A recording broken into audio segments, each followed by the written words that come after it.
Okay, the files are starting to drop. After decades of rumors, leaks, blurry videos, congressional hearings, whistleblower claims, and government denials, more UAP documents are now beginning to trickle into public view. And so far, honestly, it's underwhelming. Hi folks, Chaplain Scott Savell here with another Fight for Joy prophecy alert. Now yes, there are supposedly some files we haven't seen before, but fundamentally, it's still more blurry footage, radar anomalies, pilot stories, leaked reports, and government language that raises questions without really answering them. In other words, people are still saying, okay, where's the good stuff? And that raises an interesting question. Could it be that this is just the beginning? Maybe they're intentionally slow-walking this. Maybe the bigger announcement, whatever they may be, are being saved for later. Some people have speculated about symbolic timing, perhaps around the anniversary of Roswell in July. And honestly, I could absolutely see a major political figure wanting to be the face of some historic disclosure moment. Could President Trump eventually step before the American people or even the world and make some kind of dramatic statement about UAPs, UFOs, or we are not alone? I don't know. I'm speculating. But let's be honest, Donald Trump enjoys being at the center of historic moments. Nobody loves Donald Trump more than Donald Trump. So if there was going to be some kind of massive announcement, I could absolutely see why he might want to be the one delivering it.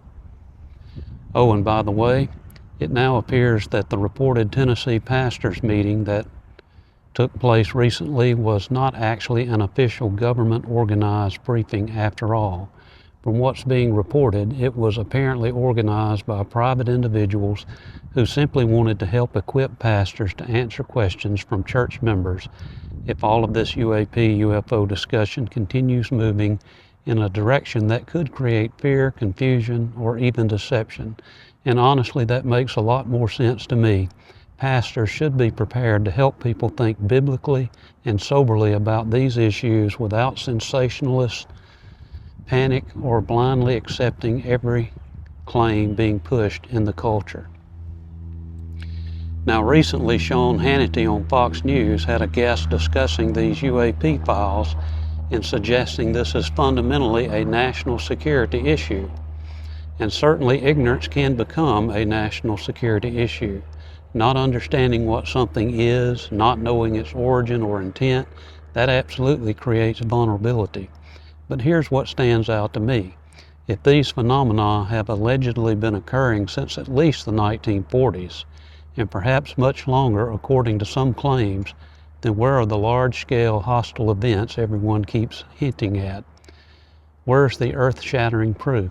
Because so far, despite all the hype, the world just keeps getting fed another breadcrumb trail. And that's why I believe Christians need to step back and ask a deeper question.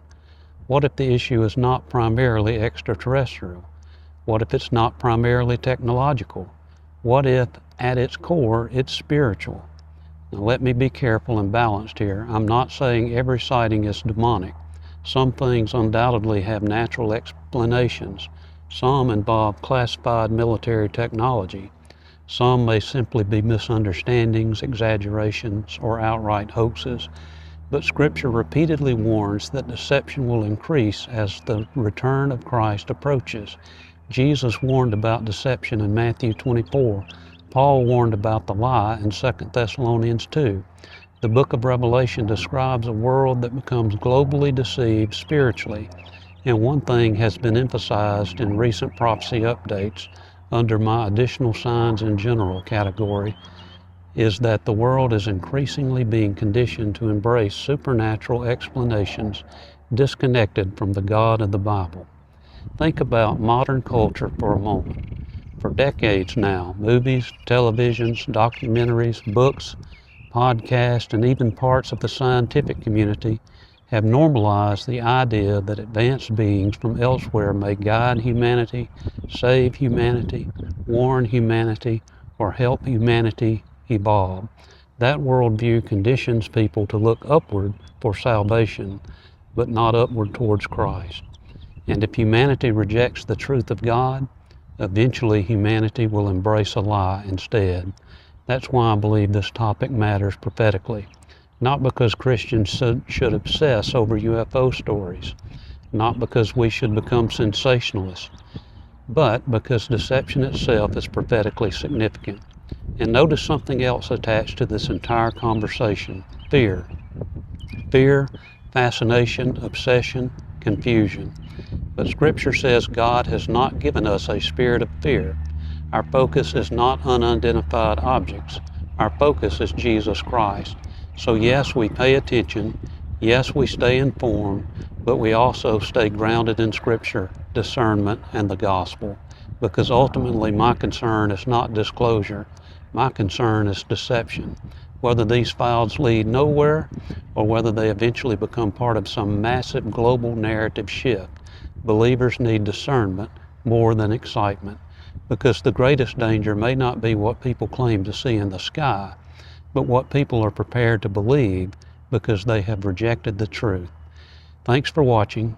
If this prophecy alert was helpful, be sure to like, share, and subscribe, and don't forget to ring the bell. And as always, keep fighting for joy and keep looking up. Now I'm going to go do a little flying in one of those airplanes right over there. God bless. All right, I'm back.